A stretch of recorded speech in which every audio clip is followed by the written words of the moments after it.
Hey guys, tonight we begin with something a little darker. A time of plagues, punishments, and pottage. We're diving into what life was really like during the Middle Ages. Forget the castles and chivalry Hollywood sold you. The truth? You probably wouldn't last a single day. So before you get comfortable, take a moment to like the video and subscribe, but only if you genuinely enjoy what I do here. And let me know in the comments where you're tuning in from and what time it is for you. It's always fascinating to see who's joining us from around the world. Now, dim the lights, maybe turn on a fan for that soft background hum, and let's ease into tonight's journey together.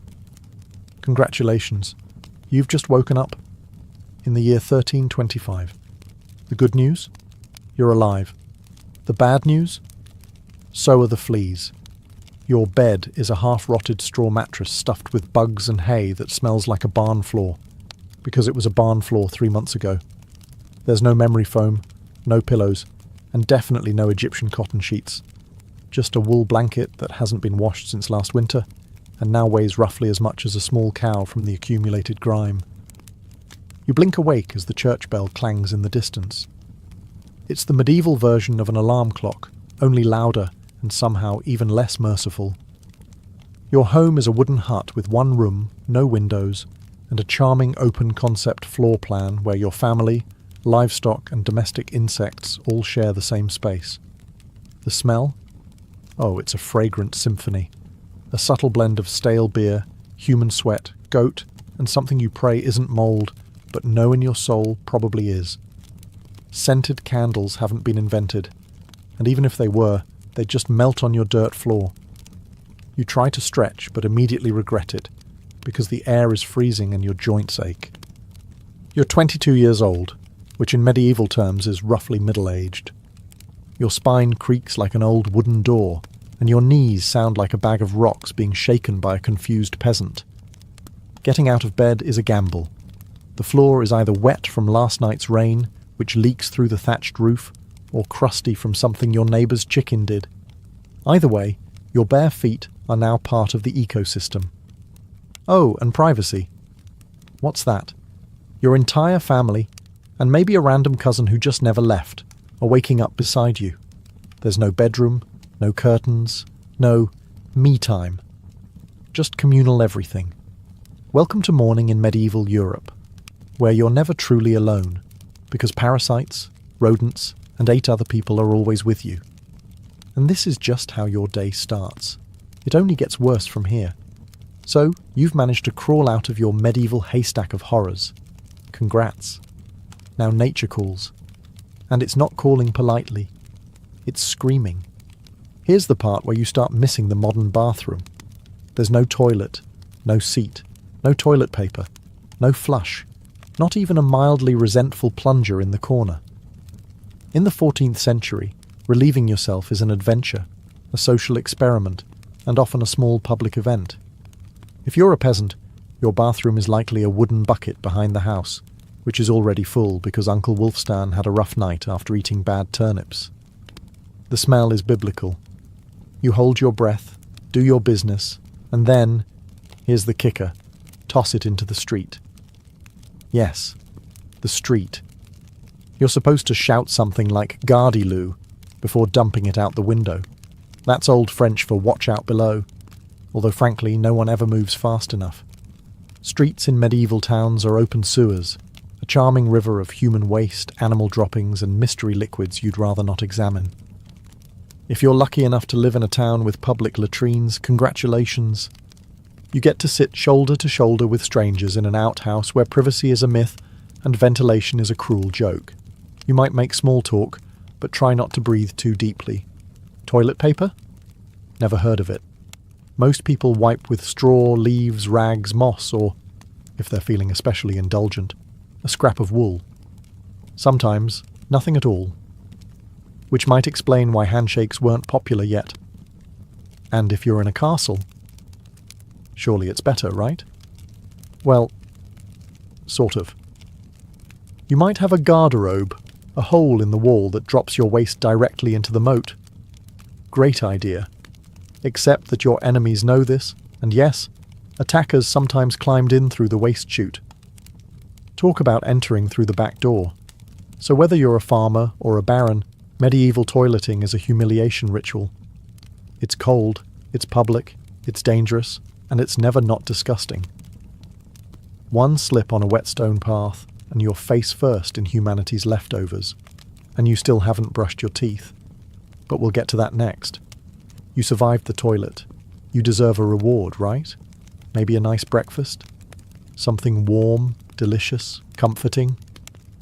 Sorry, this is medieval Europe. Nothing is comforting here. Breakfast, if you can call it that, is a grim affair. There are no eggs Benedict, no coffee machines sputtering awake, and certainly no avocado toast. You sit down, or squat near the fire, to a wooden bowl of something that looks like it was scraped off a muddy boot. Welcome to your daily ration of pottage. Pottage is a thick, gloopy stew made of whatever you can find. Grains, root vegetables, maybe a few beans if you're lucky. It's been simmering in the same pot for days, sometimes weeks, and new ingredients are just dumped on top of the old ones. It's less of a recipe and more of an ongoing edible experiment. On the side, a hunk of bread so hard it could deflect arrows. It's made from coarse rye or barley flour, often bulked up with sawdust, ground up acorns or other creative ingredients, because wheat is a rich man's fantasy. This loaf is not your friend. You don't slice it, you negotiate with it. What about drinks? You're not sipping orange juice or an oat milk latte. You're drinking beer. Yes, beer. At 6 a.m. Why? Because the water is teeming with parasites and filth. So you start your day with weak ale, low alcohol, high survivability. Kids drink it too. No one's happy about it, but at least it won't kill you. Immediately. Want some meat or cheese? Dream on. That's for Sundays and saints' feast days, and only if your lord is feeling generous. Most peasants don't eat meat more than a few times a year. As for fresh fruit, only when it's in season, and not already fermented into wine. And don't even think about spices unless you're royalty. A pinch of pepper costs more than your monthly wages. Salt is valuable enough to be locked away. So you chew your gritty bread, gulp your medieval beer, and try not to think about the rat that may have nibbled your porridge in the night. Breakfast doesn't energize you. It just happens to you. And now that you're properly underfed, it's time to work like your life depends on it. Because it absolutely does. So, you've eaten your sad medieval breakfast, and now it's time to get dressed. Not that it'll help. Your wardrobe consists of exactly one outfit. One. It's a rough wool tunic or linen shift that you've worn every day for months, possibly years. There's no such thing as seasonal fashion. There's just wear this until it disintegrates or gives you a fungal infection. Underwear? Optional. If you're lucky, maybe a linen undertunic. If you're not, well, you're going commando under layers of scratchy, sweaty wool, all lovingly stitched together by someone who probably had no idea what a seam was supposed to look like. There's also no washing machine, no soap, and absolutely no dry cleaner in sight. So your clothes are stained, stiff, and scented, like a compost pile that's been left to marinate in a pigsty. Even if you wanted to wash them, it's not easy. You'd have to haul water from a river or, well, heat it over a fire, scrub your tunic on a board with ashes or lye, and hang it in the sun, which is out approximately 3 days a year. And don't get me started on shoes. If you own any, they're made of untreated leather, barely stitched together, and offer as much arch support as a banana peel. Most peasants just go barefoot, through mud, through dung, through medieval landmines, aka sharp rocks and disease puddles. All this means one thing. Your skin hates you. You itch constantly. Fleas, lice, and bedbugs live rent-free on your body. Everyone has them. Nobles, lousy, monks, itchy, children, walking insect farms. No one escapes. You'll be scratching your armpit with a wooden spoon while chatting with the local priest, and no one will even bat an eye. Your skin is raw from rubbing, your scalp a battlefield of bites, and if you develop a rash, well, too bad. There's no dermatologist, no hydrocortisone, no one to tell you it's probably scabies. You just keep on suffering. And if you're lucky enough to not get an infection, great. That rash will simply accompany you for the next 6 months like an unwanted medieval sidekick. Now that you're dressed in misery and wrapped in discomfort, it's time to head outside and start working yourself to death. Now that you're fully dressed in itches and damp wool, it's time to flash that morning smile. Except, you don't. Because in the Middle Ages, smiling is a dangerous game. Not emotionally, dentally. There's no toothbrush, no toothpaste, no mouthwash, no floss. The concept of oral hygiene is about as popular as bathing, which is to say, not very. Some people might chew on a twig or rinse with wine or vinegar, but for the most part, your teeth are on their own, and they're not doing well. By the time you hit your mid-20s, your smile looks like something pulled from a haunted crypt. Cavities are rampant, gums are swollen. And those aren't just food stains on your teeth. That's decay. You have more rot in your mouth than a medieval root cellar. Sugar, while not yet everywhere, is becoming more common among the rich. Imported at great cost, mostly used in small cakes or to show off wealth. If you're a noble, congratulations. You get to rot your teeth faster than the peasants. If you're poor, you'll do it slowly over time with fermented bread, gritty porridge, and years of hard chewing. Toothaches? Get used to them. They're like medieval weather, always there in the background. The kind of pain that makes you consider praying, drinking, or pulling the tooth out yourself with a pair of pliers, and that's not a joke. That was the actual treatment. Dentists didn't really exist, but barber surgeons did. Yes, the same guy who cuts your hair is also pulling your molars out by candlelight with an iron hook and zero anesthesia. Infected tooth? Hope you like fevers, because without antibiotics, it can easily turn into sepsis and kill you. From a toothache. That's right. The same thing that sends us to a pharmacy today could be your funeral in the 1300s, and there's no relief on the social front either. Kissing? Good luck. Halitosis, bad breath, is everywhere. If you're single, you're not judged by your smile. You're judged by your land and your livestock. In short, your mouth is a battlefield, and it's losing the war. Now that your teeth are throbbing, let's head outside. Because your real job, the one that will break your back, is just getting started. Time to head to work.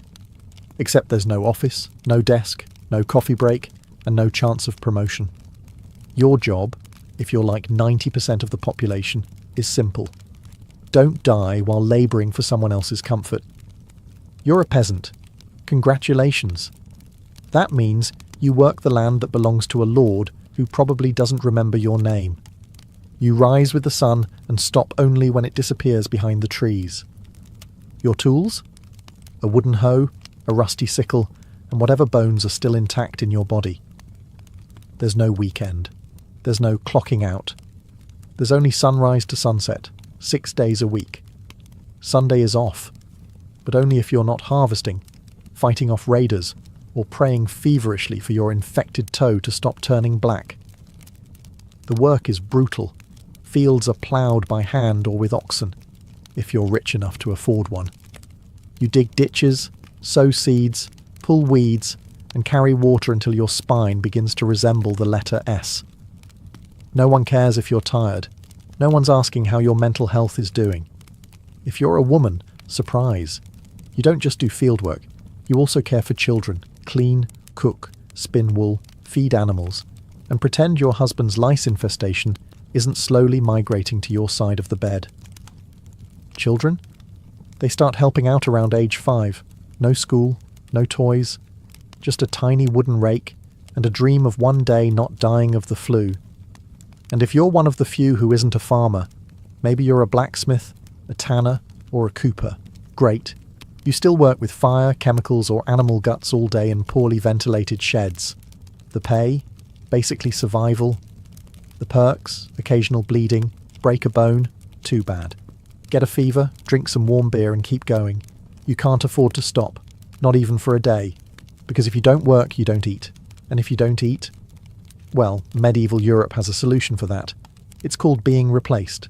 So you grip your shovel, ignore the blisters, and keep digging. Because in the Middle Ages, your job isn't a career, it's a slow-motion endurance test.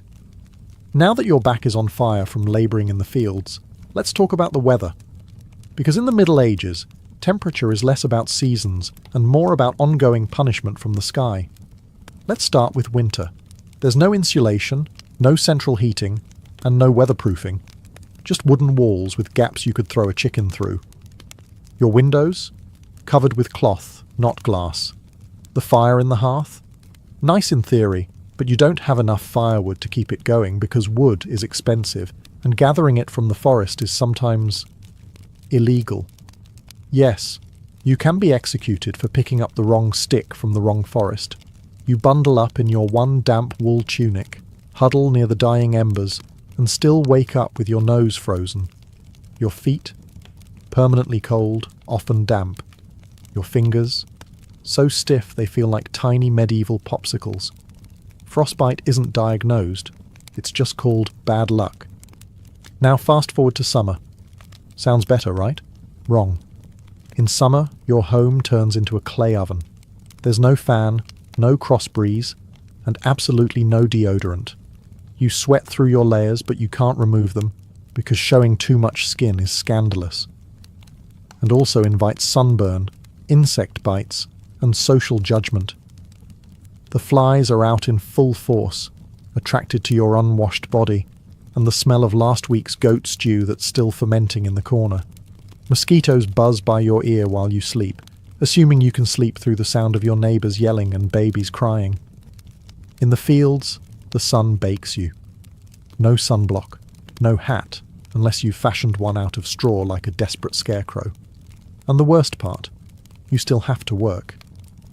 Heatstroke is just called taking a bad turn, so you're either shivering in your own hovel, wondering if your toes will make it to spring, or you're sweating through your only pair of socks while your thighs chafe into oblivion. And the one thing that never changes, no matter the season, your clothes still itch, your food is still terrible, and your next job, still waiting.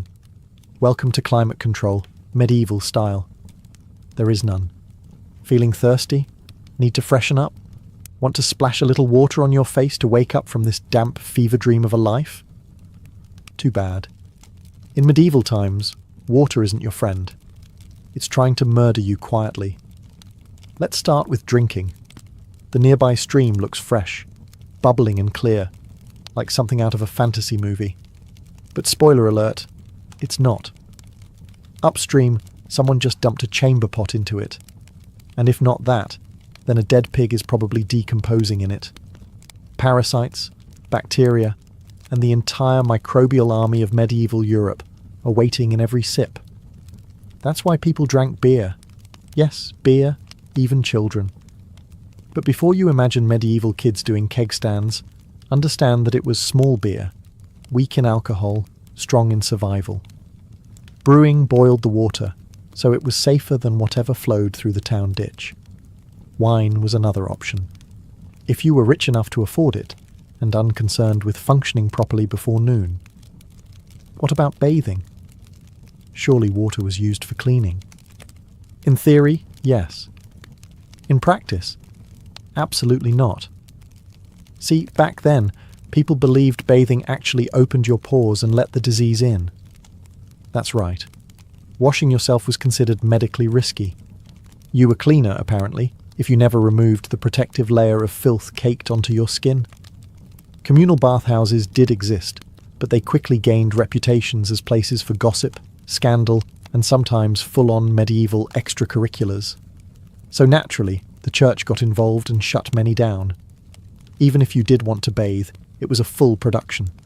You'd need to fetch water from the well, boil it over a fire, fill a wooden tub that leaked, and then pray no one else in the house used it before you. Or worse, after. And rainwater? Collected in open barrels where birds poop, insects breed and moss thrives.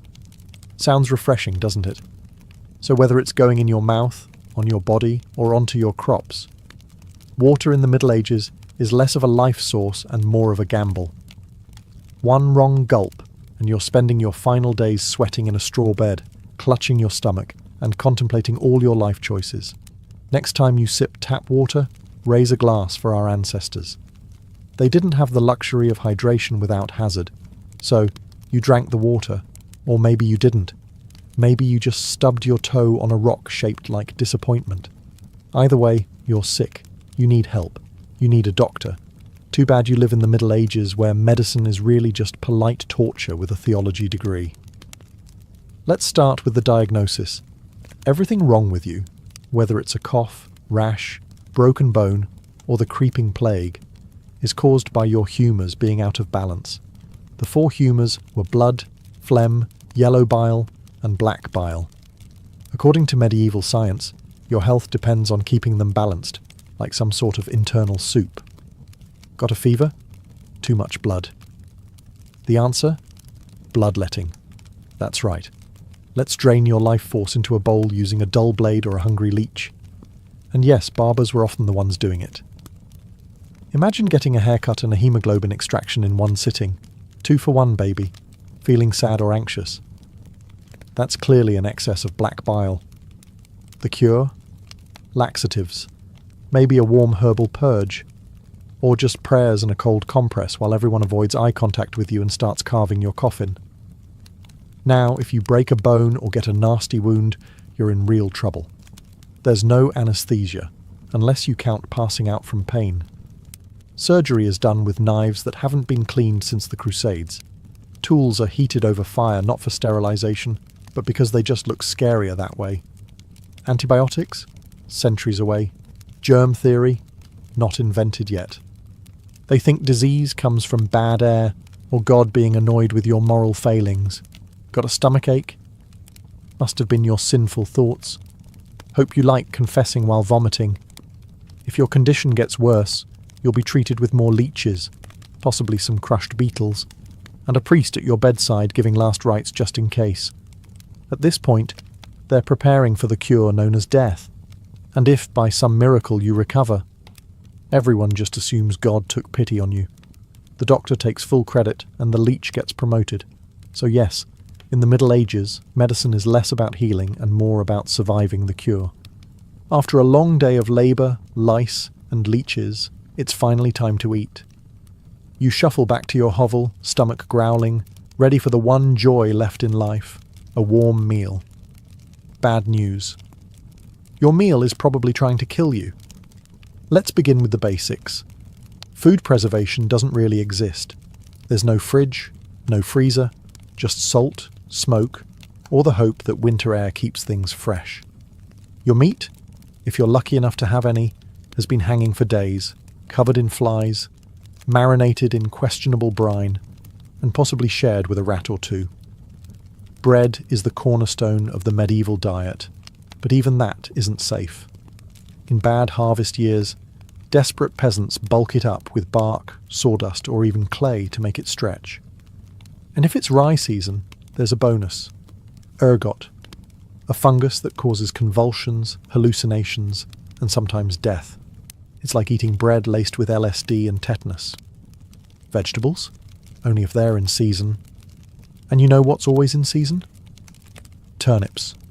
So, many. Turnips. Boiled, mashed, or floating in pottage, which, if you remember from Chapter 3, is basically a hot swamp of mystery ingredients that's been simmering since your great-grandfather's funeral.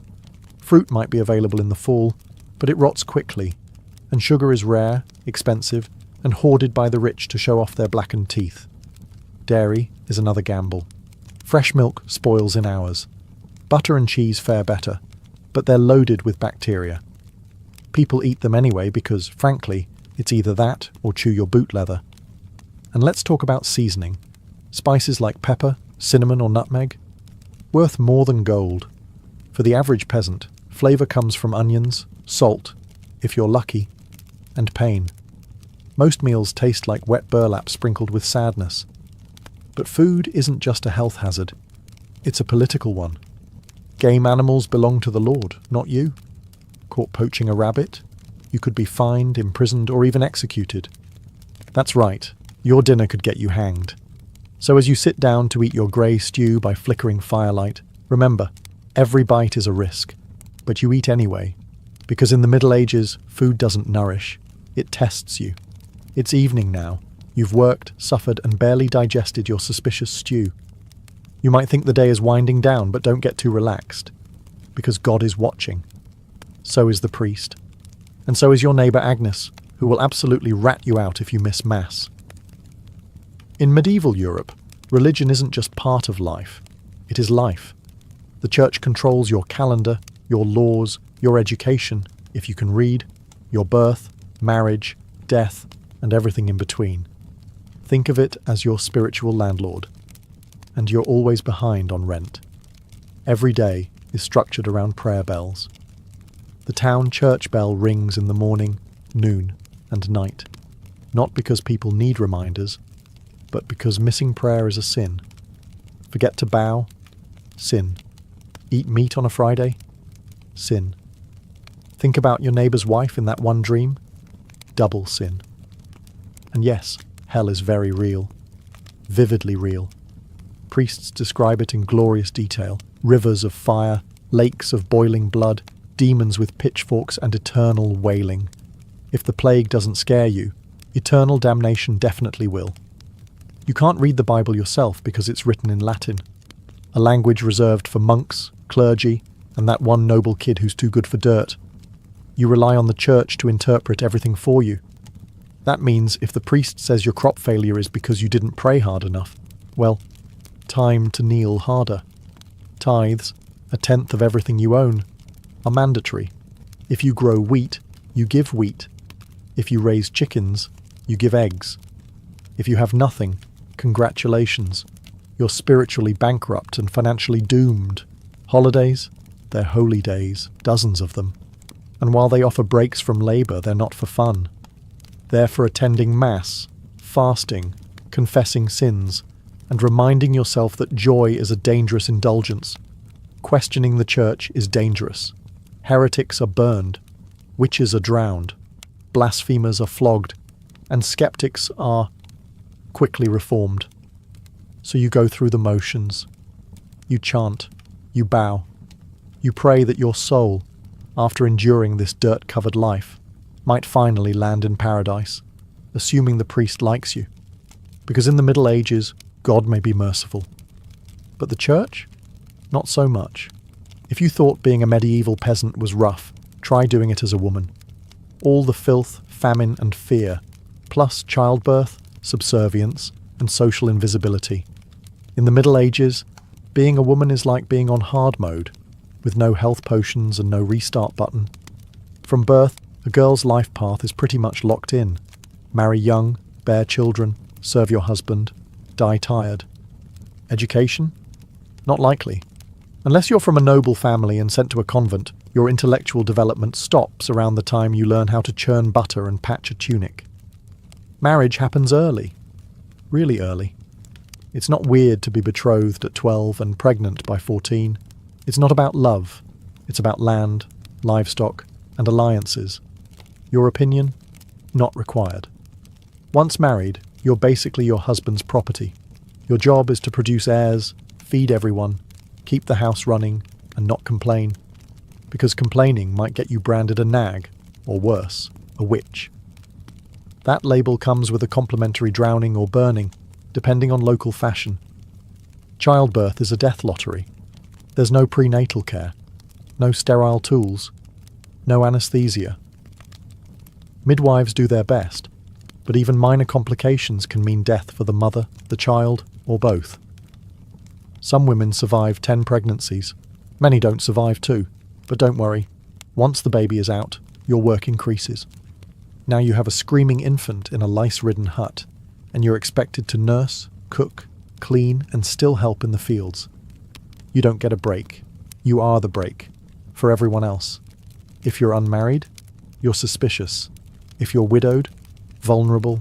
If you're outspoken, dangerous. Women who didn't conform were often accused of witchcraft, especially if they had herbal knowledge, a strong personality, or just looked at someone funny on a rainy Tuesday. Even in the church, your role is limited. Nuns lived under strict rules. No speaking without permission. No freedom of movement. and your spiritual worth, always ranked below men. In short, if you're a woman in the Middle Ages, you're expected to endure, obey, reproduce and suffer in silence, ideally while smiling. Because even in a time of universal suffering, women were somehow expected to suffer gracefully. So far, you've battled filth, starvation, social injustice, and possibly a goat. But just when you think your day can't get any worse, here comes violence, loud, bloody, and often completely acceptable by medieval standards. Let's be clear, the Middle Ages were not peaceful. The idea of law and order mostly meant, hope the local lord isn't in a bad mood. Violence is everywhere. In the home, in the streets, on the battlefield, in church disputes, and sometimes in line at the communal bread oven. Crime is common, punishment is brutal, and justice is more performance art than protection. Steal a loaf of bread, you could lose a hand. Accused of lying, your tongue might get pierced. Gossip too much? Meet the scold's bridle, a metal mask strapped to your head with a bar in your mouth. For correction, of course, let's say you're accused of something serious. Heresy, theft, witchcraft. How do you prove your innocence? By being tortured, obviously. Welcome to trial by ordeal. One version, you stick your hand in boiling water to retrieve a stone. If it heals without infection in 3 days, you're innocent. If not, you're guilty. Another option, you're tossed into a river. If you sink, you're innocent, and probably dead. If you float, you're guilty, and will be punished anyway. It's like a medieval game show where the prize is survival and the host is actively rooting against you. And if you're sentenced to death, that's a public event. Executions are performed in front of cheering crowds. Hangings, beheadings, burnings. Sometimes people bring snacks. It's the medieval equivalent of cable TV. Domestic violence, completely normal. Husbands were allowed, even expected, to discipline their wives and children. Street fights, commonplace. You could be beaten just for looking the wrong way at a noble's horse. And war, always simmering. Local feuds, territorial disputes, religious crusades. Someone's always marching off to stab someone else in the name of honour, God, or boredom. Violence isn't a breakdown of society in the Middle Ages. It is society. Everyone lives with the constant knowledge that life is fragile, justice is arbitrary, and your neighbour might bash your head in over a pig. So, walk carefully, keep your eyes down, and never trust anyone with a club. At this point, you've made it through the lice, the leeches, the laundryless misery, and the looming threat of public disembowelment. But now comes the final chapter of most medieval lives, an early and unglamorous death. If you're alive and still breathing past the age of 40, you're practically a celebrity. You might even be referred to as the Old One, which is less of a nickname and more of a statistical miracle. Let's break it down. The average life expectancy hovers around 30-40 years, but that number is dragged down heavily by infant mortality. Nearly half of all children died before reaching age 5. Disease, malnutrition, or one bad winter was all it took. No vaccines, no antibiotics, no hope. If you survived childhood, you entered adulthood already exhausted. Work began as soon as you could walk upright, and by 25, your joints creaked like a monastery door. You might be missing several teeth, a finger, and most of your original optimism. Women faced a particularly deadly gauntlet: childbirth. It was one of the leading causes of death for medieval women. No pain relief, no medical intervention, just prayer, hot water, and someone holding your hand while you bled out on a straw-stuffed cot. For men, the dangers were different, but equally relentless. Farming accidents, infections from minor wounds, a neighbour's drunken rage, a crusade gone sideways. Even walking to the market could be risky if you crossed paths with a bored bandit or an angry tax collector. Death could also come quietly, from the plague, which turned cities into cemeteries overnight, or from famine, which could last entire seasons, thinning out entire villages, or from bad luck, like eating spoiled grain and spending your final hours hallucinating and screaming at the walls. And funerals? You were lucky if you got one. Bodies were often buried quickly to avoid disease. No embalming, no polished coffins, just a hole, a few murmured prayers, and a shallow mound of earth, if there was enough space left in the churchyard. So yes, in medieval times, life was brutal, short, and constantly under siege by death in all its casual forms. You didn't retire, you just stopped showing up. And speaking of exits, let's move on to your final chapter. The medieval dream dies. So, how's your day been? You've woken up in filth, relieved yourself into a bucket, brushed your teeth with wishful thinking, nearly passed out from hunger, worked until your spine cried for mercy, scratched your way through itchy wool, prayed to not get plague, and barely dodged a public execution for owning a squirrel. Welcome to a single day in medieval Europe. Still dreaming of becoming a knight? Think again. That romanticised version of the Middle Ages, gallant swordsmen, noble ladies in towers, heroic battles and feasts in candle-lit great halls. It's a myth polished by fairy tales and fantasy books. In truth, the medieval world was gritty, cruel, and deeply unfair. Hierarchy was everything. If you were born poor, you stayed poor. If you were born rich, congratulations. You had a better chance of surviving, but you were still one bad soup away from dysentery and a hasty burial. Even the nobles weren't immune to misery. Castles were drafty stone refrigerators filled with fleas, smoke, and politically motivated marriages. Sure, you had a fur cloak and a goblet of wine, but also a 50% chance of dying in a skirmish or from an infected splinter. Not exactly luxury. The simpler times weren't simple. They were relentless. Everything took longer. Everything hurt more. Everything, from childbirth to chewing, came with consequences. Life was survival, not leisure. And if you did find a quiet moment to think, to dream, to imagine something better, there wasn't much you could do with it. No upward mobility, no modern medicine, no internet to Google, what's this weird rash? You lived, suffered, worked, and died within a 10-mile radius of where you were born. But here's the wildest part. Through all of this, people still laughed, sang songs, told stories, fell in love, and found meaning. Not because life was easy, but because humans are stubborn like that. Even in the darkest chapters, they made space for light. So tonight, when you slip into your clean bed with indoor plumbing, antibiotics, and central heating, maybe say a quiet thank you to the modern world, and to your ancestors who fought rats, famine, and feudalism, so you wouldn't have to. Long before she was Catherine the Great, Empress of all Russia, mistress of reform, and icon of ambition, she was simply Sophie. Born Sophie Friederike Augusta von Anhalt-Zerbst in 1729, she was the daughter of a relatively obscure German princely family.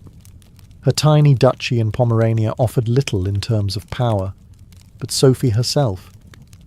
She had something no title could provide: razor-sharp intelligence, relentless charm, and a quiet, burning hunger for greatness. Her upbringing was strict. Her mother, Johanna, was cold and calculating, not a warm, nurturing figure, but a social climber obsessed with status. Sophie's father, a Prussian officer, was more distant than disciplinary. From a young age, Sophie learned to walk the fine line between obedience and cunning. She read voraciously, spoke multiple languages, and learned how to observe a room before speaking in it, skills that would soon become survival tools in one of Europe's most brutal courts. When the Russian Empress Elizabeth Petrovna began searching for a wife for her heir, Grand Duke Peter, she looked beyond Russia's borders. Peter himself was of German descent, and Empress Elizabeth believed a foreign bride, pliable and grateful, would be easier to control. Sophie fit the bill perfectly. Noble blood, Lutheran faith, which she'd be forced to abandon, and a reputation for both grace and humility. At just 14 years old, Sophie was summoned to Russia. She arrived in the freezing capital of St. Petersburg in 1744, wearing thin German fabrics and a diplomatic smile. Her mother pushed her forward like a chess piece. Sophie, however, had her own game in mind. To become acceptable in Russian society, she converted to Orthodoxy, taking the name Ekaterina Alexeyevna, Catherine.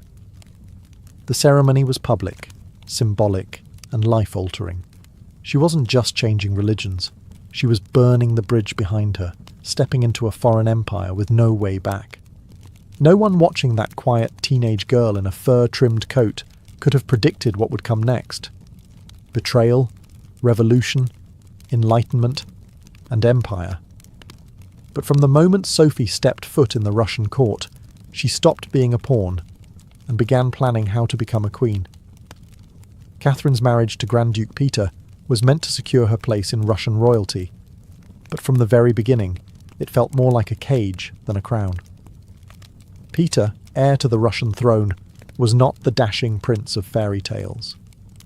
Awkward, immature, and obsessed with toy soldiers, he was far more interested in playing war games in his chambers than governing an empire, or showing affection to his new wife. Some accounts even suggest he refused to consummate the marriage for years. He idolized Frederick the Great of Prussia and resented the Russian court that had adopted him. In contrast, Catherine embraced Russia with a fierce determination. She learned the language, studied its history, and memorized Orthodox rituals. She wanted to belong. Peter wanted to escape. This mismatch wasn't just emotional, it was political.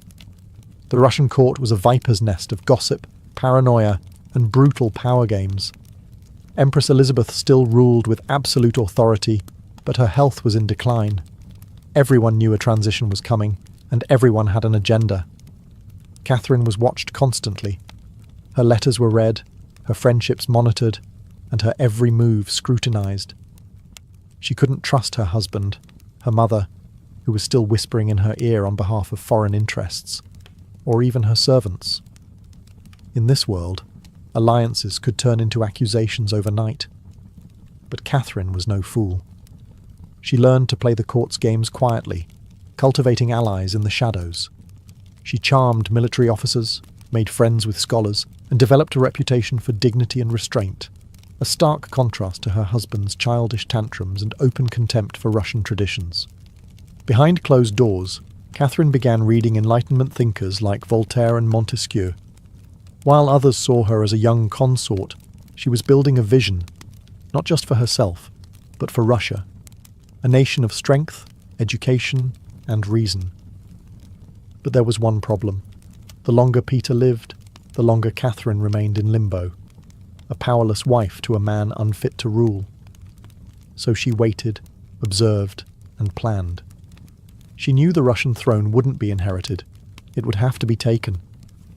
In 1762, after nearly 2 decades of waiting, watching, and quietly manoeuvring, Catherine saw her moment and seized it with breathtaking precision. Empress Elizabeth had died, and Peter, now Peter III, was finally Tsar. But his reign began unravelling almost immediately. In just a few short months, Peter alienated the church, offended the nobility, insulted the army, and lavished praise on Prussia, Russia's longtime enemy. He reversed key policies, humiliated the clergy, and talked openly about divorcing Catherine to marry his mistress. The court, already wary of his erratic behaviour, turned cold. The army, filled with generals loyal to Catherine, grumbled in corridors. Even ordinary Russians, devout and patriotic, saw Peter as a foreign puppet who mocked their traditions. Catherine, watching all of this unfold, made her move. In July of that same year, while Peter was away at his summer palace, Catherine launched a bloodless coup d'etat. Supported by key military officers, including her lover Grigory Orlov and his influential brothers, she rode through St. Petersburg in full regalia, was proclaimed Empress Catherine II, and won the allegiance of the powerful Imperial Guard. Peter, caught off guard and without allies, surrendered within days. He was taken into custody, and shortly after, found dead under mysterious circumstances. Officially, it was reported as a hemorrhoidal colic. Unofficially, it was murder. Catherine was now empress, not by birth, not by marriage, but by will, wit, and audacity. It was unprecedented. A foreign-born woman with no legitimate claim had taken the Russian throne without a single battle. But her real challenge was just beginning. She had to transform that bold grab for power into a lasting legacy. Would Russia accept her? Would the nobility respect her? Could she hold the empire together without falling victim to the same fate as her husband? Catherine understood that power gained through intrigue could be lost just as easily. She needed to rule not as a schemer, but as a visionary. And so began her transformation, from a careful conspirator to a reforming empress, one who would redraw borders, embrace the Enlightenment, and redefine what it meant to be a woman in power. Once Catherine had the crown, she could have rested on her power, but she didn't. She had something bigger in mind than simply sitting on a throne. She wanted to transform Russia, and not just militarily or politically, but intellectually. While Peter had worshipped Frederick the Great and toy soldiers, Catherine idolized Voltaire, Diderot, and the bold thinkers of the Enlightenment. She believed in reason, progress, education, and the role of a monarch as a servant of the people, even if she herself ruled with absolute authority. Catherine didn't just read Enlightenment philosophy, she lived it. She corresponded directly with Voltaire for over 15 years, flattering him while defending her autocracy. She invited Diderot to her court and even purchased his entire library to support him financially. Behind closed doors, she pored over legal texts, debated reforms, and crafted policies to modernize the empire. Her early reign was filled with efforts to codify Russian law. She formed the Legislative Commission in 1767, an ambitious project intended to rewrite the entire legal code of Russia. Catherine's own nakaz, or instruction, was a political manifesto in disguise, one that spoke of equality before the law, the dangers of torture, and the responsibility of rulers to serve the common good. For an empress in 18th century Russia, it was radical. But Enlightenment ideals had to survive the realities of Russia, a vast, feudal, deeply conservative land, ruled by nobles who liked their serfs exactly where they were, beneath them. Catherine knew this. While she advocated reform, she moved carefully. She abolished some forms of torture, expanded access to secular education, and built schools and libraries. But she also reaffirmed the nobility's control over their serfs to keep them loyal. This was Catherine's balancing act, a philosopher queen in public, a practical empress in private. She walked a tightrope between ideology and survival, between the shining salons of Paris and the gritty politics of Moscow. Her vision for Russia was bold, but always calculated. In many ways, Catherine wasn't trying to make Russia European. She was trying to make Russia modern, on her terms. And that meant reform, yes, but with an iron hand in a velvet glove. Catherine wasn't content with reforming Russia from within. She wanted to expand it outward, to make it an empire worthy of fear, admiration, and envy. Where Peter the Great had opened a window to the west, Catherine aimed to knock down the walls. Under her leadership, Russia's borders stretched wider than ever before. She waged wars not just to defend her crown, but to reshape the map of Europe. One of her most significant campaigns was against the Ottoman Empire. These wars, fought in waves throughout the 1760s and 1770s, weren't just about territory. They were about influence. Catherine saw herself as the liberator of Orthodox Christians living under Muslim rule and as the rightful protector of Eastern Europe. Under generals like Alexander Suvorov and Grigory Potemkin, Russia captured key regions including Crimea, the northern coast of the Black Sea, and access to warm water ports, something Russian Tsars had coveted for generations. These victories weren't just military, they were symbolic. With each conquest, Catherine sent a message. Russia was no longer the distant, backward cousin of Europe. It was a continental force. She also turned her gaze westward. In a series of deals and diplomatic maneuvers, Catherine participated in the partitions of Poland, carving up the struggling Polish-Lithuanian Commonwealth along with Austria and Prussia. By the end of the Third Partition in 1795, Poland was erased from the map, and Russia claimed vast new lands and millions of new subjects. But Catherine didn't just conquer with armies. She also colonized with ideas. New cities were built. Trade routes were expanded. German settlers were invited to cultivate Russian farmland. The empire became a mosaic, from the icy Baltic to the sun-drenched shores of the Black Sea. And through it all, Catherine remained the central force, reading reports, issuing orders, and personally overseeing the shape of her expanding empire. Critics would accuse her of being power-hungry, even imperialistic. But to Catherine, expansion wasn't ambition, it was destiny. A great ruler, she believed, was measured not just by ideas but by borders. She didn't just want to rule Russia. She wanted to remake it as a civilized empire, feared by its enemies, respected by its peers, and loyal to her alone. For all her brilliance and power, Catherine the Great was just as famous for what went on behind palace doors. And no, not all of it was whispered in libraries. Catherine's private life became one of the most talked about aspects of her reign. She had lovers, not just one or two, but a carefully curated parade of them, many decades younger, often handsome, and sometimes politically influential. She didn't hide them. In fact, she often rewarded them with titles, estates, and pensions, if they behaved well.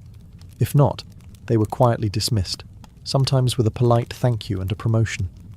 Among the most important of these lovers was Grigory Potemkin, a man as brilliant as he was bold. Their relationship blurred the lines between romance, politics, and partnership. Some historians believe they may have even married in secret. Together, they shaped military campaigns, colonization projects, and the transformation of southern Russia. Potemkin wasn't just a lover, he was her co-ruler in many ways. Still, Europe couldn't look past the scandal. Gossip swirled. Satirical pamphlets painted her as lustful, insatiable, even unhinged. And after her death, the rumours only got worse, the most infamous being the completely false and grotesque tale involving a horse, spread by her enemies to smear her legacy. But why the obsession? Simple. Catherine was a woman who wielded power unapologetically, and in a world where female rulers were expected to be either saintly virgins or tragic figures, she refused to play the role. She lived, loved, and ruled on her own terms, and that made her dangerous. Ironically, while her critics painted her as immoral, Catherine herself was deeply philosophical about love and sexuality. She believed pleasure was a natural part of life, and that personal relationships didn't have to threaten public responsibility. She separated emotion from governance, a feat few male rulers managed. In reality, her liaisons were often strategic. She surrounded herself with men who were loyal, capable, and politically useful. And when they ceased to be, she let them go, usually with a smile and a generous retirement. Catherine's love life didn't weaken her rule. It was part of her strategy, a blend of passion and power that made her unforgettable, envied and feared. For all her charisma and control, Catherine's reign was not without peril. And in 1773, that peril came in the form of a bearded Cossack named Yemelyan Pugachev. He was no ordinary rebel. Pugachev claimed to be none other than Peter III, Catherine's dead husband. According to him, he had survived the coup and now returned to reclaim the throne from the German usurper. It was absurd. Peter was long gone. But to Russia's oppressed and exhausted lower classes, the claim didn't need to be true. It just needed to offer hope. Pugachev promised liberation, an end to serfdom, lower taxes, and land for the common people. His words lit a fire across the Volga River region, especially among Cossacks, peasants, and old believers. In a time when the gap between nobles and serfs had widened brutally, his promises sounded like salvation. The Pugachev rebellion became the largest peasant uprising in Russian history. Towns were taken, fortresses fell, Nobles were slaughtered. For a terrifying moment, it seemed as if the empire itself might fracture. Catherine was shaken. This wasn't a foreign war she could win with cavalry and treaties. This was a revolt from within. Her own people, rising against the system she ruled. But Catherine didn't panic. She acted. She dispatched professional military forces to crush the rebellion, ruthlessly. Pugachev's forces were defeated in 1774. He was captured, displayed in an iron cage, and eventually beheaded in Moscow, a public warning to all who dared follow. Afterward, Catherine doubled down on order and control. Her dreams of liberating the serfs quietly faded into silence. The rebellion had shown her the limits of enlightenment in a country still shackled by feudalism. She now leaned harder on the nobility, who offered loyalty in exchange for absolute control over their serfs. This was a turning point. The empress who once quoted Voltaire now prioritized stability over philosophy. Reform became cautious, surveillance increased. Rebellion, even whispered, was to be stomped out before it had breath. Pugachev may have lost his head, but he left behind a warning that haunted Catherine, that power built on inequality could only hold so long before the storm came crashing through. By the time Catherine the Great approached the final years of her life, she had ruled Russia for over 3 decades, longer than any female ruler in Russian history. From the moment she seized power, she had defied expectations, reshaped her empire, and redefined what a woman and a monarch could be. Under Catherine's reign, Russia became a true European powerhouse. Its territory expanded by over 200,000 square miles, swallowing Crimea, parts of Poland, and stretches of the Black Sea coast. These weren't just military wins, they were strategic pivots, securing warm water ports and reshaping trade.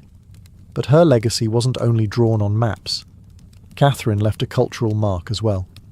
She helped found the Hermitage Museum, amassed one of the greatest art collections in Europe, and corresponded with the greatest minds of the Enlightenment. Her court became a centre of sophistication, art, and intellectual ambition. In a country often viewed as backward by Western Europeans, Catherine put Russia firmly on the cultural map. She modernised education, founding schools for girls, and promoted the printing of books.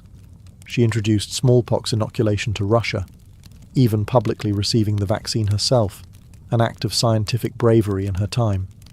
Yet, her reign was also one of contradictions.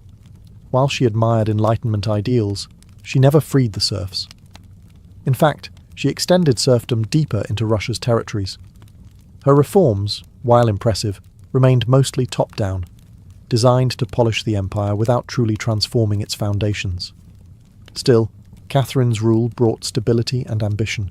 She understood that power was not inherited. It was crafted, managed, and constantly defended.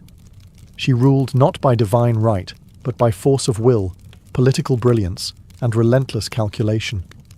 She was called many things: a usurper, a tyrant, a reformer, a seductress. But above all, she was effective. When she died in 1796, Russia was wealthier, larger, and more formidable than it had been in centuries.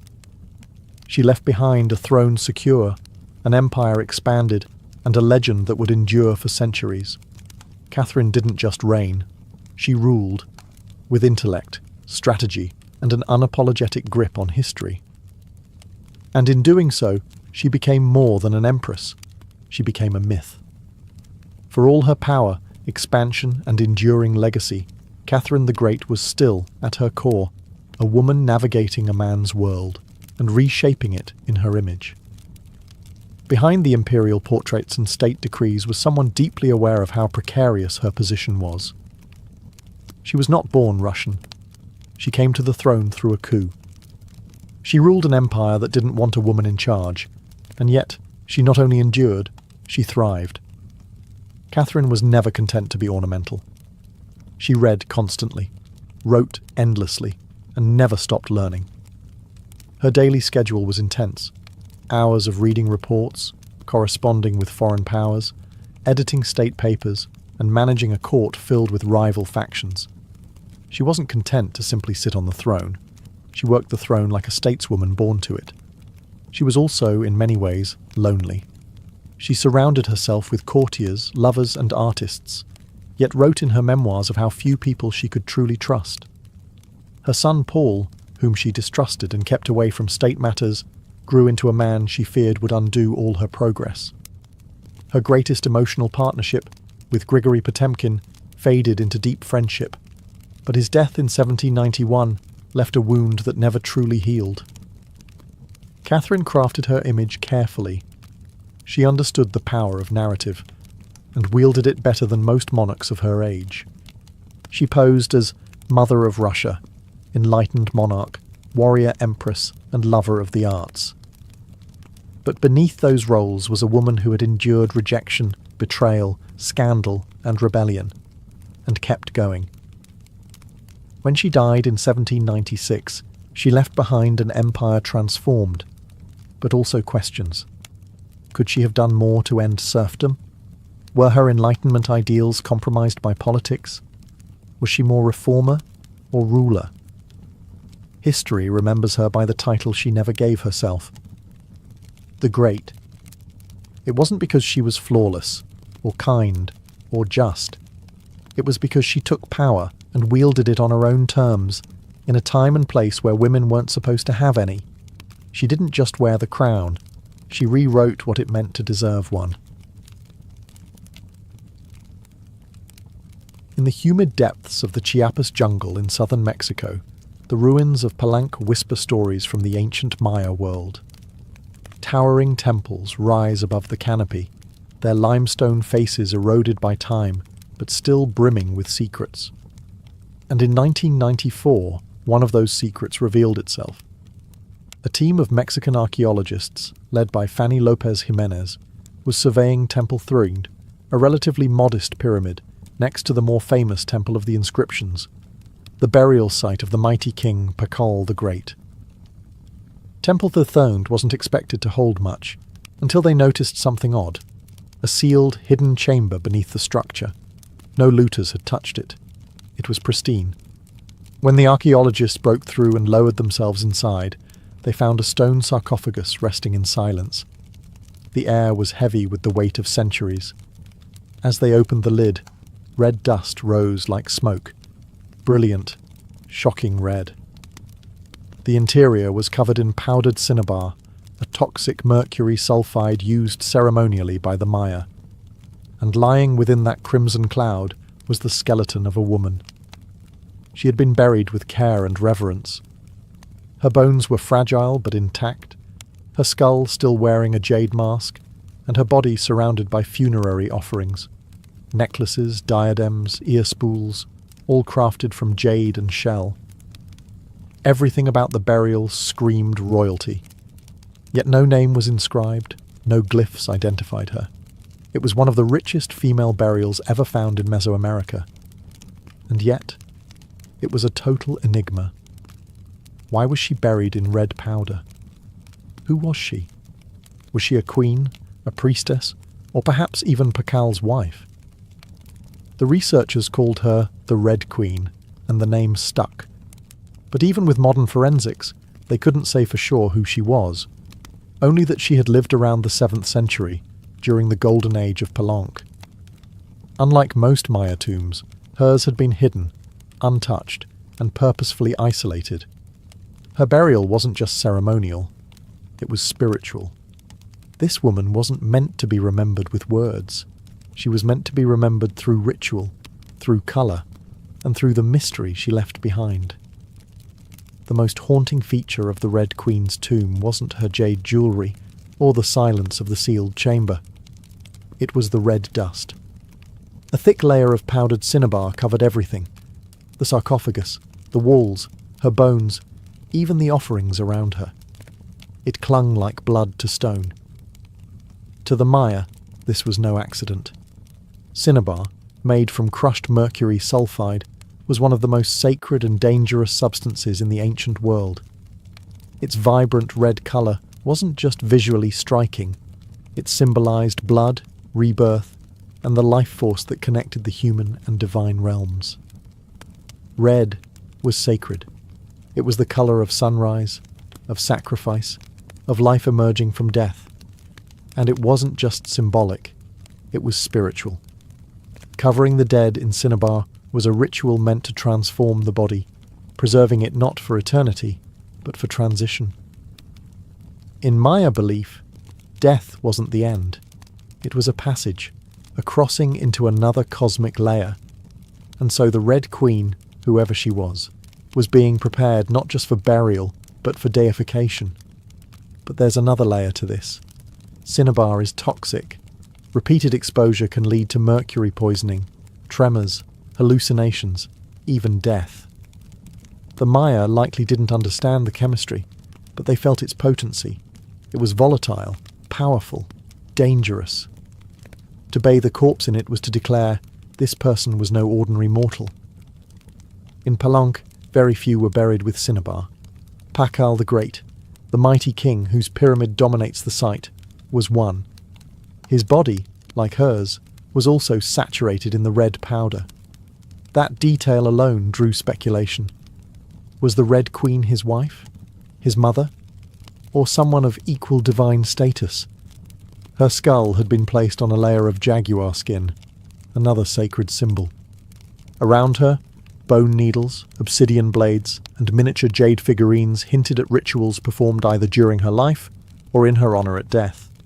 Every part of her burial told a story without words, a story of power cloaked in secrecy, a woman prepared to cross into the underworld, not in silence, but in ceremony, drenched in the colour of sacrifice. Surrounding the Red Queen's crimson-drenched remains was a world of silence, broken only by the gleam of jade, shell, and obsidian. These were not mere ornaments. They were offerings, each one carefully chosen to accompany her on the journey to the Maya afterlife, the Xibalba. At her sides were jade necklaces, heavy and cold, their polished surfaces still radiant after 300 years underground. Jade was not just beautiful, it was sacred. The Maya considered it a symbol of eternal life. It represented the green of maize, the vitality of the jungle, and the breath of the gods. Only the elite were buried with jade. For the Red Queen, it covered her chest, wrists, and ears, a clear sign that in life she wielded influence, perhaps even divine favour. One of the most haunting objects was the jade funerary mask, placed delicately over her face.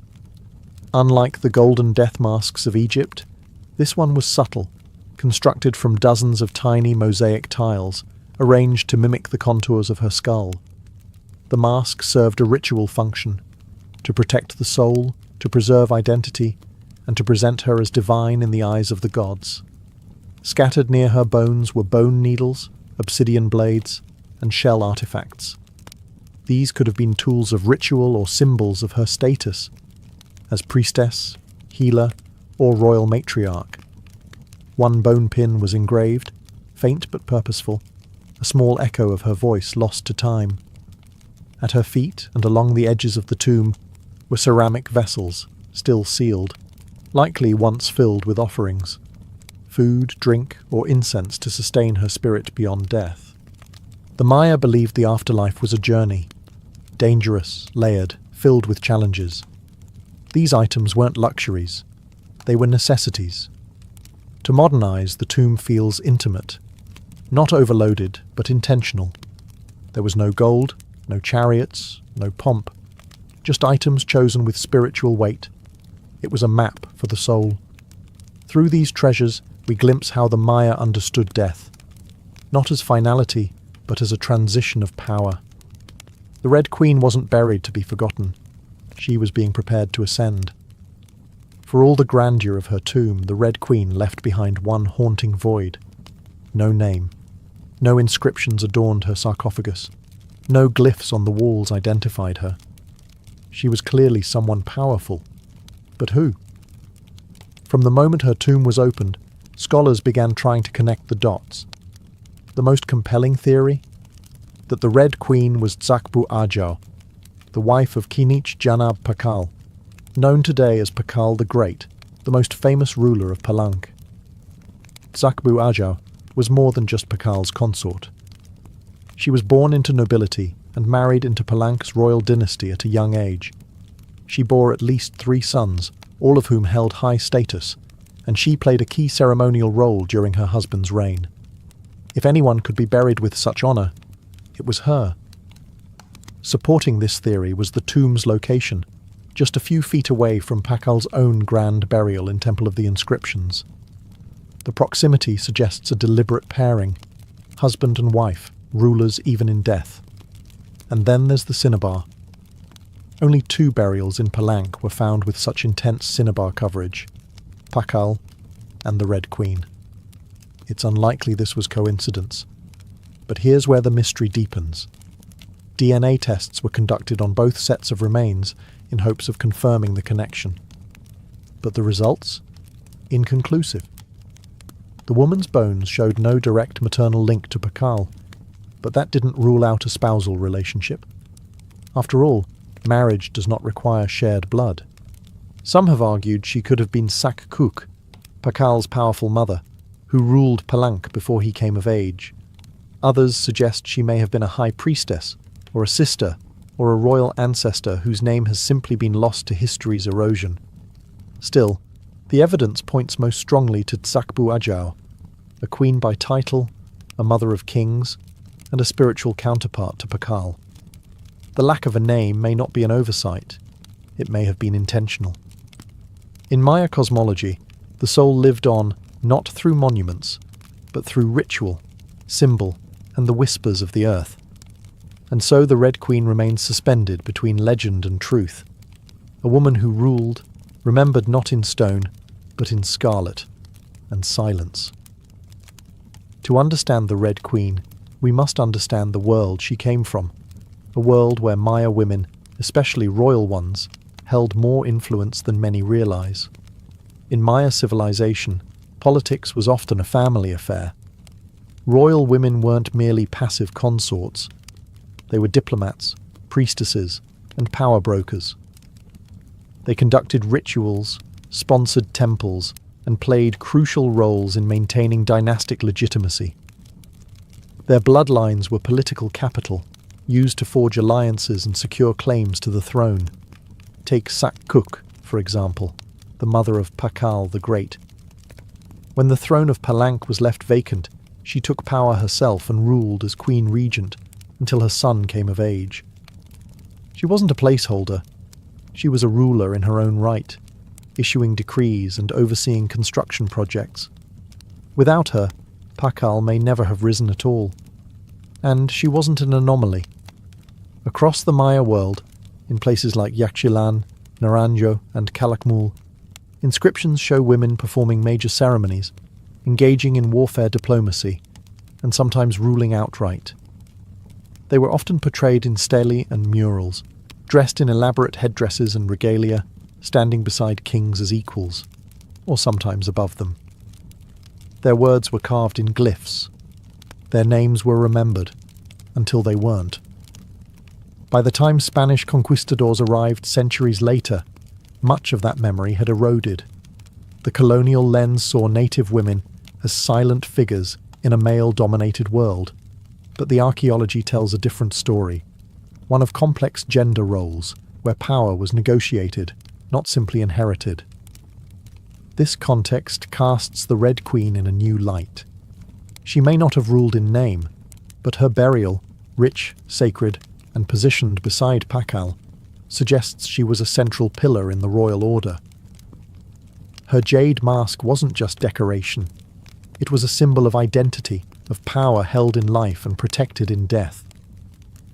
Her bloodline may have been the very glue that held Palanka's dynasty together. In Maya civilization, a queen wasn't just a queen. She was a keeper of sacred lineage, a voice in ceremony, and often the bridge between gods and men. The Red Queen may be nameless, but in her world, she was never voiceless. The Red Queen wasn't just buried with treasures. She was buried in architecture rich with purpose, layered with Maya cosmology, ritual symbolism, and intentional design. Her tomb wasn't merely a grave, it was a gateway to eternity. Her body was discovered inside Temple Third, one of the smaller pyramids within the heart of Palenque, yet its proximity to Temple of the Inscriptions, the resting place of Pakal the Great, is telling. These temples weren't built randomly. Their positioning was sacred, guided by astrology, myth, and dynastic legacy. Temple the Tharthid rises modestly compared to its grand neighbour, but it hides something even more intimate. A sealed crypt, untouched by looters, perfectly preserved. It was constructed deep within the temple's core, accessible only by a steep, narrow staircase. The descent into her tomb feels almost symbolic, a ritual journey downward, into the underworld. The chamber itself is stark, made of cut stone, sealed tightly for over 1,300 years. No glyphs or murals cover the walls, no ornate carvings tell her story. But perhaps that silence is intentional. This was a space not for the living to interpret, but for the dead to transform. At the centre, her sarcophagus sits like an altar. Crafted from limestone, it echoes the grand stone coffin of Pakal next door. While Pakal's lid is famously engraved with scenes of cosmic rebirth, the Red Queen's tomb is more subdued. The focus is inward, on the body, on the cinnabar, on the ritual of death itself, and yet there are subtle architectural cues that hint at meaning. The tomb is aligned east to west, a symbolic path mirroring the sun's journey from life to death. The chamber is small, but powerful. It feels deliberate, personal, a sacred enclosure for someone revered. Maya temples were cosmological tools, bridges between the heavens, the earth, and the underworld. To be buried in one was to be elevated beyond the human realm. The Red Queen's eternal home wasn't an afterthought. It was a carefully constructed shrine, a place where death became transformation. Her bones rest in stone, her essence in cinnabar, and her legacy in the architecture itself. A temple that speaks without words, telling us she mattered. To the ancient Maya, death wasn't the end. It was a threshold, a sacred passage into the underworld, known as Xibalba. And for someone like the Red Queen, this crossing was not only spiritual, it was political, cosmological, and deeply ritualized. Burial rituals were carefully choreographed events, rooted in myth and meant to guide the soul through the treacherous layers of the underworld. Maya texts and iconography tell us that Xibalba was no peaceful afterlife. It was a maze of darkness, rivers of blood, trials, and gods of death. Only those properly buried, ritually prepared, and spiritually equipped could make the journey successfully. The Red Queen was buried wrapped in cinnabar, encased in stone, and surrounded by offerings, all signs of an elite burial. But there's more. The presence of bone needles and obsidian blades in her tomb hint at auto-sacrifice rituals, possibly symbolic tools representing rites she had performed in life, or that were reenacted at her burial to empower her spirit. Her funerary mask, carefully assembled from jade tiles, was not simply decorative. It may have served as a spiritual vessel, preserving her face and identity as she journeyed into the afterlife. In Maya belief, the face was a mirror of the soul, and the soul needed to be recognized by the gods. The ceramic vessels surrounding her may have once held chocolate, maize, water, or even pulque, to nourish her in the next world. Other items, like stingray spines or shell trumpets, could have represented spiritual tools, calls to the gods, or tokens of ritual communication. Burial wasn't just a goodbye. It was a transformation. The Maya believed in cycles, death as seed, burial as planting, and the afterlife as rebirth. Kings and queens were often seen as earthly incarnations of gods, and in death they returned to those divine origins. The Red Queen, covered in the colour of blood, entombed in a pyramid and honoured with offerings, was being prepared for rebirth, not as a mortal, but as a being tied to the sacred order of the cosmos. Her burial wasn't the end of her story, it was the beginning of her legend. Just a few steps away from the Red Queen's final resting place, lies one of the most iconic tombs in Mesoamerica, that of Kinich Janab Pakal, known simply as Pakal the Great. His burial inside the Grand Temple of the Inscriptions is celebrated for its artistry, scale, and deeply spiritual symbolism. But what makes the Red Queen's tomb so extraordinary is not only what was inside, it's where it was found. Her sarcophagus was hidden within Temple Threed, directly adjacent to Pakal's monument. In a city like Palenque, where every temple was carefully positioned to reflect cosmic principles, this closeness was no coincidence. It was intentional, a statement etched in stone. Many scholars believe the Red Queen was Tzakbu Ajao, Pakal's queen and trusted consort. While her tomb lacks inscriptions, the similarities between their burials are striking. Both wrapped in cinnabar, both entombed in pyramids, both buried with jade, and both treated with extreme reverence. These rituals mirror each other, as if two halves of a sacred narrative. Pakal's lid famously depicts him falling into the underworld tree, a cosmic scene of death and rebirth. The Red Queen's simpler tomb contains no such iconography, but the symbolism lies in the pairing itself. If Pakal represented the sun, journeying through the underworld at night to rise again, then the Red Queen may have represented the moon, the feminine force that follows its own mysterious path in the sky. Together, they embodied a cosmic duality, masculine and feminine, king and queen, sun and moon, order and ritual. In Maya mythology, rulership was not singular, it was relational. Harmony in the cosmos required balance, and that balance extended into the dynastic court. By placing the Red Queen beside Pakal, the Maya were preserving not just a marriage, but a cosmic partnership. Their proximity in death may have mirrored their roles in life, a queen not behind, but beside her king, sharing not just a throne, but a legacy. In their tombs, they speak without words. Two souls, wrapped in cinnabar and stone, joined across eternity, one of history's most sacred silences. Though her name was lost to time, the Red Queen of Palenque endures, not as a forgotten relic, but as one of the most enigmatic and powerful women of the ancient world. Her tomb, sealed for over 1,300 years, now whispers across centuries, inviting questions that echo louder with every discovery. She represents a mystery that still resists full understanding. We may never know exactly who she was. No glyph carved her name. No stela told her story. And yet, the care in her burial, the richness of her offerings, the symbolism of her crimson-drenched bones, all speak of a woman profoundly important.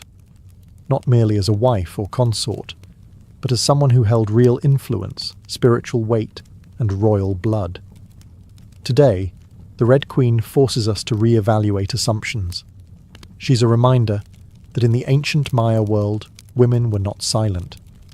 They led rituals, governed cities, and shaped dynasties. While kings like Pakal have long taken the spotlight, the Red Queen's re-emergence reminds us that power did not belong to men alone. It flowed through mothers, queens, priestesses, and visionaries. Her legacy is more than the treasures she left behind. It's the conversation she started among archaeologists, historians, artists, and storytellers. Every jade bead, every layer of cinnabar, every architectural choice in Temple Threed tells us something deliberate. This woman mattered, and perhaps that's the most extraordinary part of her story. Not what we know, but what we still don't. The Red Queen teaches us that history isn't just a collection of facts, it's a living puzzle, a shared human longing to connect with the past. In that sense, her legacy is still unfolding. She lies wrapped in red, the colour of life and sacrifice, of blood and rebirth. Her face, once hidden behind a jade mask, now stares back at us through science, art, and wonder. She remains nameless, but not voiceless. Mysterious, but not forgotten. The Red Queen may have ruled a kingdom in life, but in death, she rules something greater, our imagination. Her tomb was sealed in stone. Her story was written in silence. And still, somehow, she speaks. Frida Kahlo was born on July 6, 1907, in the vibrant district of Coyoacán, then a village on the outskirts of Mexico City. Her childhood home, the Casa Azul, the Blue House, was filled with colour, contradiction, and quiet strength.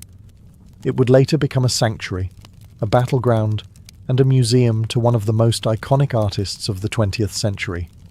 Frida was the third of 4 daughters born to Guillermo Kahlo, a German-Hungarian photographer, and Matilde Calderón, a devout Catholic of indigenous and Spanish descent. Her parents were opposites: Guillermo, reserved and intellectual; Matilde, religious and emotionally distant. Frida would inherit her father's introspection and artistic eye, but also her mother's fierce resilience. As a child, Frida was imaginative, outspoken, and bold. She read voraciously and asked questions most adults didn't want to answer. But at the age of 6, she contracted polio, which left her right leg thinner and weaker than the other.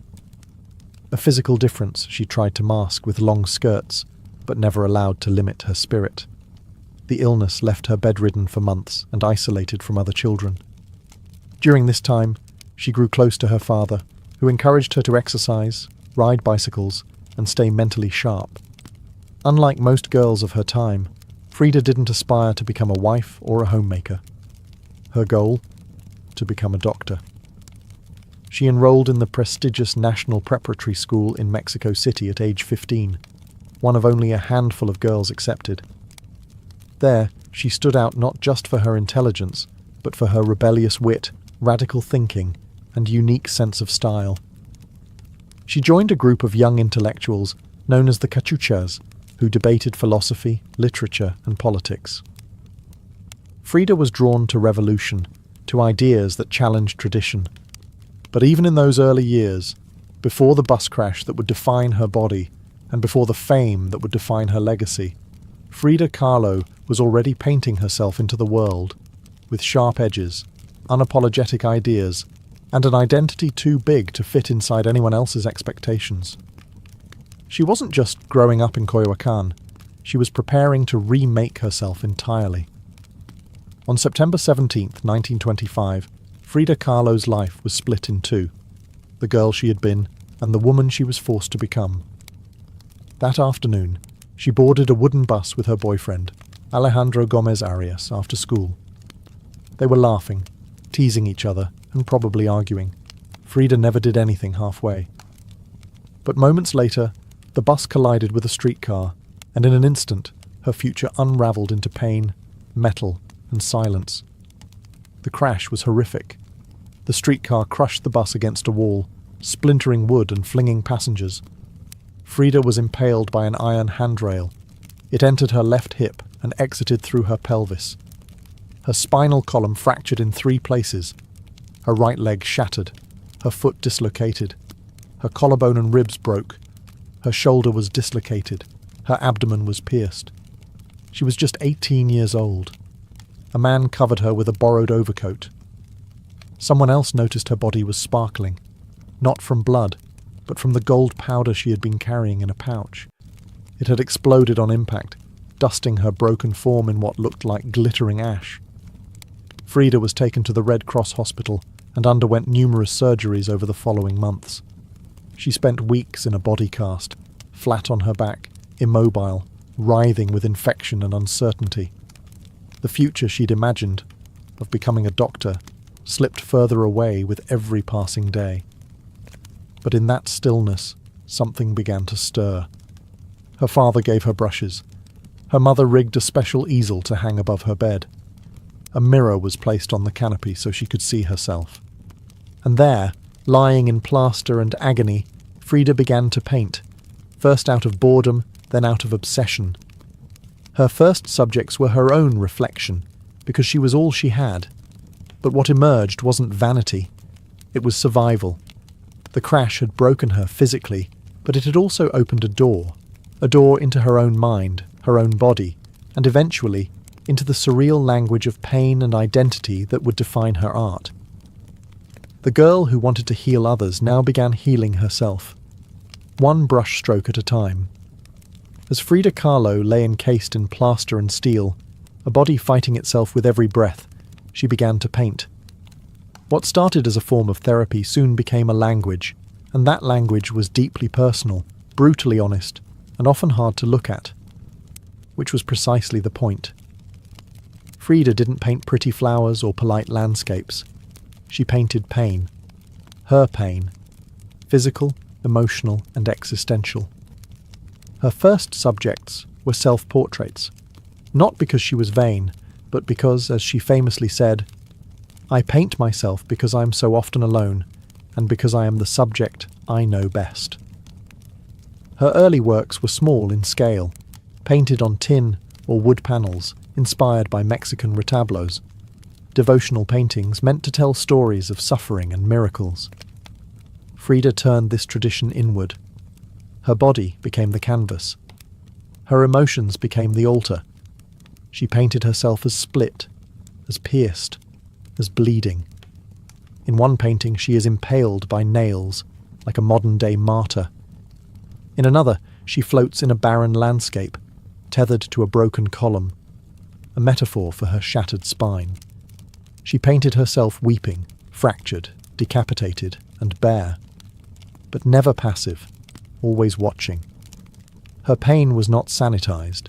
She painted the ugliness of trauma with beauty, defiance, and even humor. Each piece was a reclamation of her body, her experience, and her identity as a woman in a world that often tried to define her. But Frida wasn't just telling her story. She was inventing a new kind of visual narrative, one that blended Mexican folk art, surrealism, medical illustration, and symbolism. Her paintings became dreamlike autopsies of her soul, framed in color, culture, and myth. By the time she recovered enough to walk again, albeit painfully, Frida was no longer the girl who had wanted to be a doctor. She was an artist, and her art was unlike anything anyone had seen. She had taken the worst thing that had ever happened to her and turned it into a source of creation. Frida Kahlo didn't just paint her pain. She made the world look at it, and in doing so, she turned suffering into a sacred act of self-expression.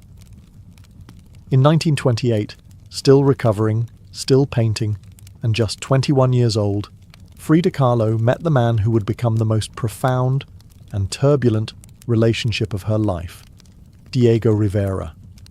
He was 20 years her senior, already Mexico's most famous painter. Massive in both stature and presence, Rivera was a giant of Mexican muralism, known for his sweeping, politically charged frescoes that told the story of the Mexican people. Frida had seen his work before. She admired it. But now she wanted his opinion of her work. She brought her paintings to him at the Ministry of Education, interrupting his scaffolded work to ask bluntly, "Do I have talent?" Diego took one look and said yes, and not just out of kindness. He recognized in her something rare, an unfiltered voice, raw and unpretentious, full of rage, irony, pain, and beauty. They began a relationship that was as consuming as it was creative.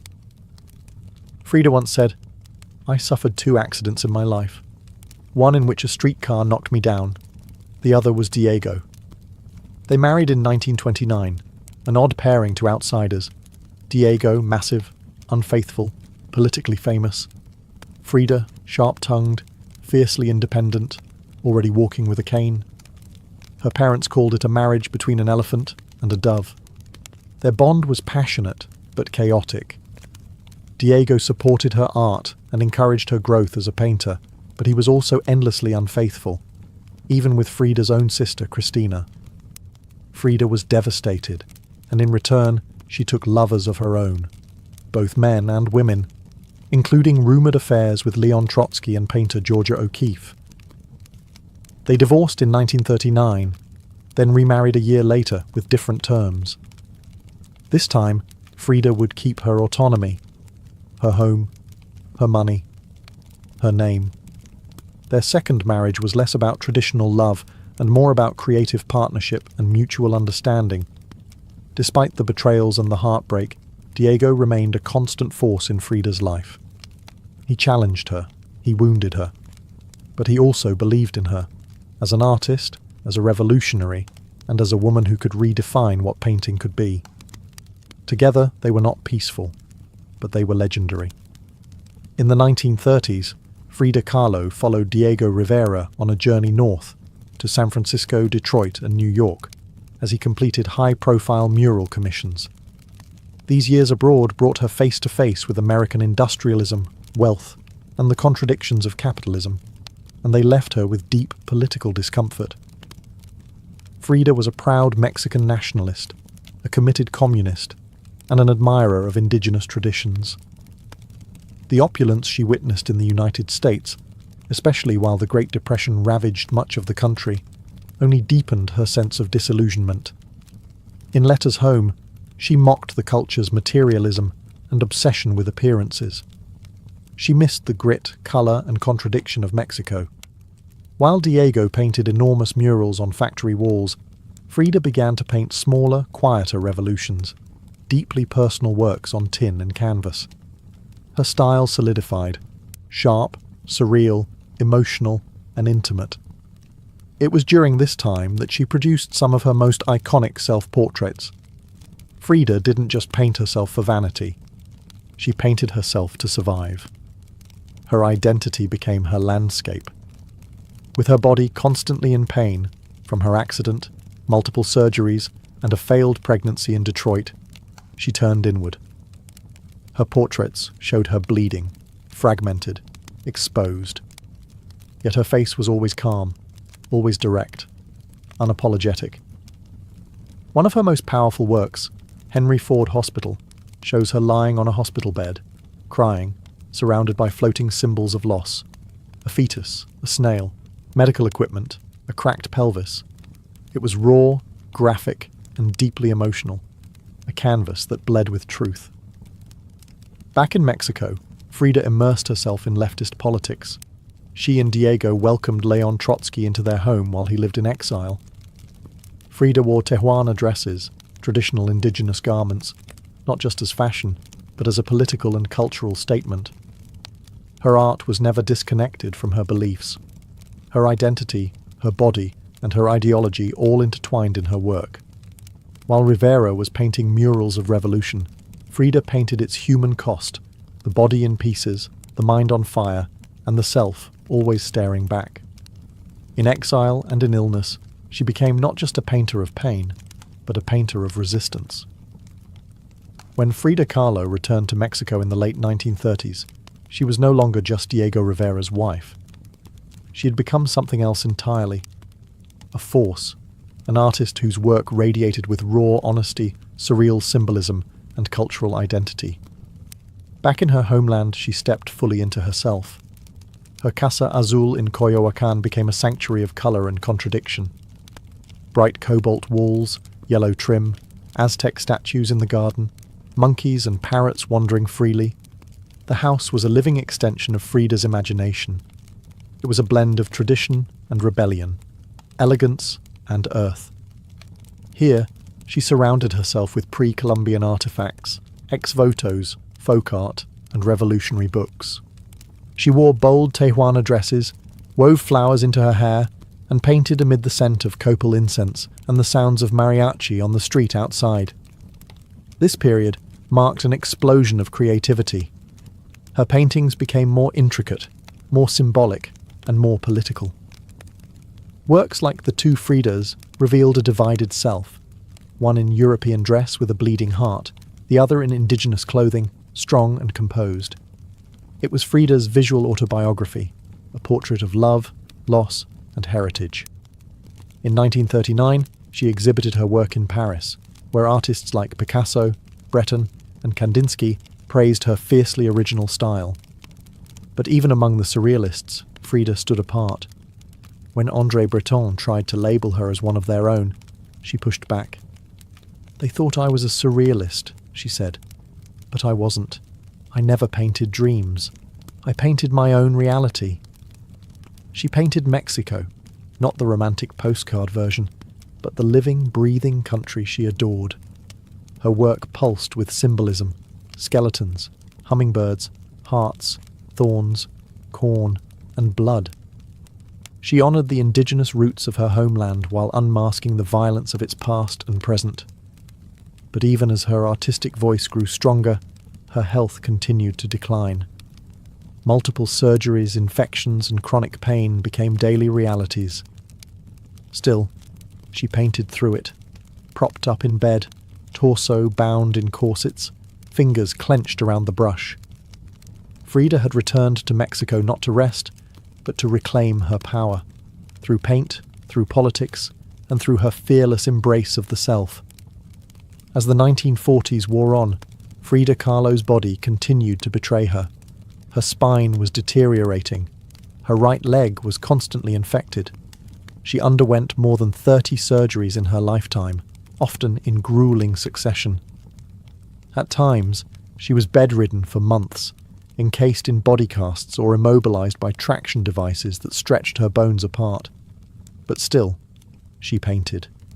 Each canvas during these years became both a release and an act of resistance. Her works grew darker, more defiant. She painted with a clarity sharpened by pain, refusing to hide behind metaphor. In The Broken Column, she presents herself split down the middle, her body pierced with nails, a cracked ionic column replacing her spine. Yet her face is stoic, her gaze unflinching. Pain for Frida was no longer just a subject. It was her companion, her antagonist, her muse. Her political voice also grew louder. She joined the Mexican Communist Party, marched in demonstrations, wrote fiery letters, and called out imperialism and injustice. When her health no longer allowed her to walk, she appeared at protests in a wheelchair, defiantly holding signs and shouting slogans. In 1953, Frida was given her first solo exhibition in Mexico, a long overdue celebration of her art. But her health was so fragile, doctors told her she couldn't attend. So she did what only Frida would do. She arrived by ambulance, carried in on a stretcher, and placed in the center of the gallery on her hospital bed. Dressed in traditional finery, surrounded by her own work, she greeted guests with tequila, laughter, and that fire still burning in her eyes. Her final paintings were both childlike and harrowing. In Marxism Will Give Health to the Sick, she painted herself wearing a steel corset, cradled by the hands of Marx, casting away symbols of oppression.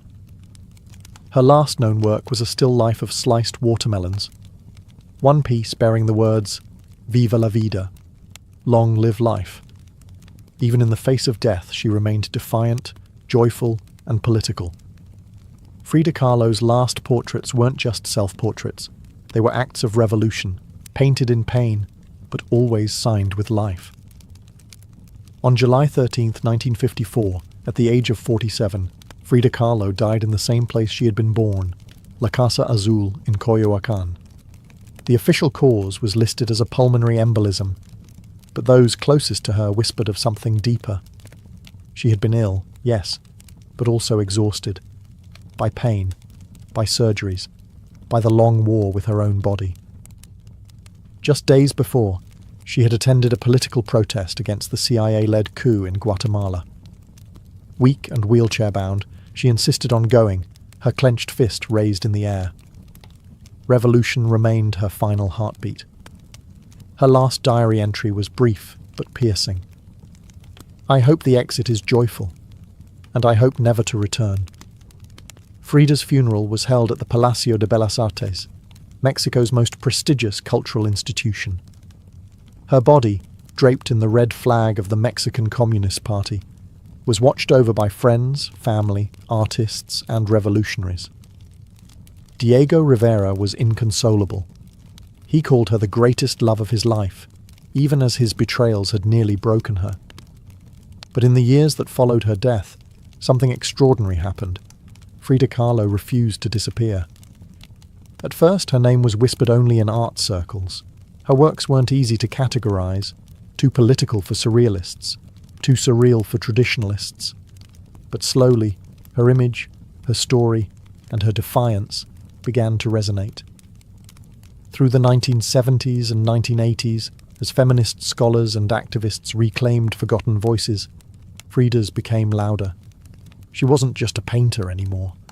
She was a symbol of pain turned into beauty, of feminism born through resistance, of Mexican identity celebrated without apology, of queerness, disability, revolution, and authenticity. Her face, unibrow, gaze, flowers in her hair, became iconic. Her home became a museum. Her diary became a sacred text. And her paintings now hang in the world's greatest museums. Frida Kahlo had lived much of her life in Diego's shadow. But in death, she stepped forward. She didn't just leave behind paintings. She left behind a mirror and dared us all to look, not with pity, not with fear, but with fire. Today, Frida Kahlo's face is everywhere. Printed on t-shirts, painted on murals, turned into dolls, memes, posters, and icons. Her signature unibrow, her flower-crowned hair, her direct gaze, all instantly recognizable. But what makes her legacy powerful isn't just that people know her face, it's that they recognize the truth behind it. Frida didn't try to be flawless. She didn't fit into boxes. She wasn't conventional, and she didn't care to be. In a world that demands perfection, she gave us realness. Raw, messy, vibrant, angry, joyful, contradictory realness. She celebrated what made her different: her disability, her queerness, her politics, her culture, and turned it into art that transcended borders and decades. She's become more than an artist. She's a global symbol of defiance, feminism, cultural pride, and creative resistance. For queer communities, she's a fearless bisexual icon who lived openly and unapologetically in a time that demanded silence. For women, she's a reminder that power doesn't require permission.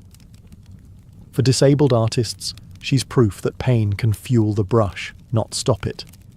And for Mexico, she's a daughter reclaimed, fierce, folkloric, and forever part of the national soul. Her paintings, once dismissed as too strange or too personal, are now among the most revered in the world.